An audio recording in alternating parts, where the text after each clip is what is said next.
فاطمة زعلان اختك؟ اي ما اعرف. ليش؟ ما اعرف. يلا تعالوا يلا مشينا خلوا عليها يلا. يلا جدي يلا يلا يلا يلا. يلا جدي يلا يلا. اي والله هاي زعلانة فطومة. فطومة ايش بيش حبيبي؟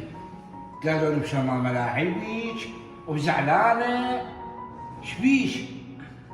قوم على حيلك. اول شيء احنا ما يصير نقعد بالقاع لان ملابسنا تتدمر وصاخه مو صحيح؟ وثانيا قولي لي ليش زعلانه؟ ايش بيك؟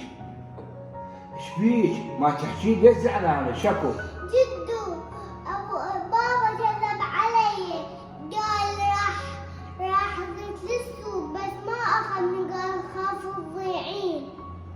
جدو حبيبتي وانت حبيبي جدو. بابا من الصرف هيك تصرف وياكم تصرفه صحيح. السوق بيواجب هواي ويخاف عليك خاف تضيعين انتي ولا همام. فالمفروض من الوالده هاي الفواحه اللي تخبر الجميله ما تزعل وما تغضب وما تضوج. المفروض تقول للبابا شكرا بابا حبيبي لان انت تخاف علي صحيح. تعطيني بوسه الله وانت تعطيني بوسه. حبايبي جدو يا عمري حبيبي.